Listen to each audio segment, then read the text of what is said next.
I recently went to Japan to visit my family, and it's been about 3 years since I've seen them. Crystal and I, we always make it a point to go and visit our family every year, and because of the pandemic, it's been about 3 years since we last visited. Every time I visit Japan, there's always something different and new and exciting to see. But this time, since it's been about 3 years, there were some changes that I wasn't expecting, and I'm going to share those experiences with you. Before I get into my list, there is one thing everyone should know and do before you land in Japan, and that is to download the My SOS app. This is mandatory for anyone who's visiting Japan, regardless if you're a citizen or not. Now, when I landed in Japan, I did see that there were several people that did not have this done ahead of time, so they had to step aside to another line. They actually provided chairs so they can download the app and get all of this information in there. And the reason why they provide chairs is because it takes quite a bit of time to input all this information. I think it took me about 20 minutes. So yeah, definitely get this done ahead of time before you actually land in Japan. The first thing I wasn't expecting were these semi-self-checkout registers. I'm not really sure what it's called, but basically, you know, in the States there are like self-checkout areas where you scan your own items, you bag your own items, and then you're out the door. This is kind of similar. It's not all done by yourself. Basically, every convenience store I went to, whenever I would check out, there was someone at the register who would scan the items, but that's basically all that they did. Everything else was, there was a register in front of you, and you would have to input, you know, if you're gonna pay cash or credit, and that's where you put in your money, and that's where you get the change. And you would also, you would have to input information like, okay, I accept this change. So basically everything you kind of have to do by yourself in that sense when it comes to the transaction of like taking care of money. But the scanning part, we didn't do. So that's why I kind of said semi self-checkout, because it's not completely done by yourself. A lot of them are in English, the register. It'll have it in Japanese and English. I did come across some that only had Japanese. I'm able to read Japanese, but if you aren't, I don't think it'll be an issue because, again, there's still someone there, so I'm sure they would help you if you weren't able to figure it out. The second thing that was new, which actually isn't a new concept, is that you have to have your own, well, you don't have to have it, but if you don't have your own eco bags,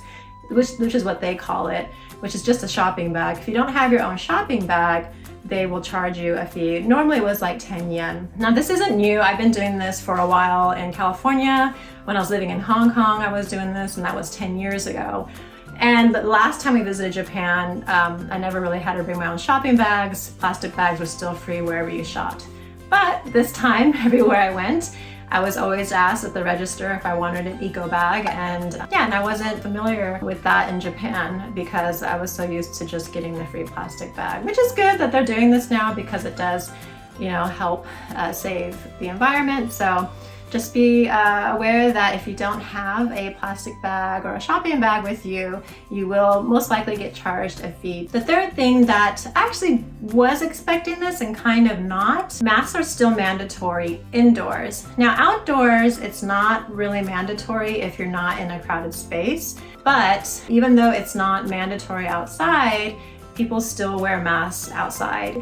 And when we were outdoors, I didn't want to wear it most of the time, but I felt awkward if I didn't wear it because everyone else was wearing it. So most of the time when I was outside, I was wearing my mask as well. The fourth thing that was pretty much everywhere we went was a disinfection station and a temperature screening. So basically there were two different type of devices whenever we went somewhere. It was either like this screen that looked like an iPhone, and you would put your face on it and then it would, take your temperature, and usually it would do it like within seconds. The other device that we saw was it would take your temperature, where you put your wrist over the device and it would take your temperature that way.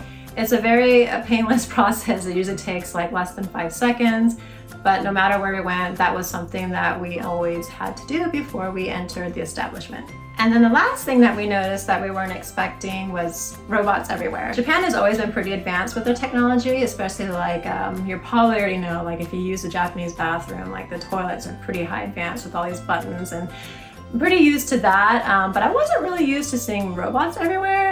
In particular, there were robots at a lot of the family restaurants we went to, so we really had no interaction with an actual human server.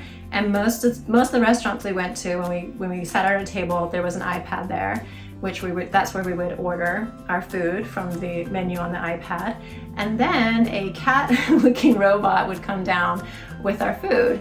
and it always got everything right. It was never wrong. Our orders always came fast, and we never really had to ask for a real human being because everything was seamless, the process was fast, and it was pretty fun. I've never had a robot server, so whenever we went to a family restaurant and there was a robot server, we really enjoyed that. Of course, there are still restaurants that don't have robot servers, but the ones that did particularly were the family restaurants that already had them. Another thing where we noticed robots were at the mall. There was this one robot that was a guide, so if you needed directions to the bathroom or a particular store, like in the States, usually there'd just be like a board and then it would display a map on where to go. But this robot would actually guide you and take you to the location you wanted to go to. So that was pretty cool. The last robot that I noticed was when we were at Narita Airport.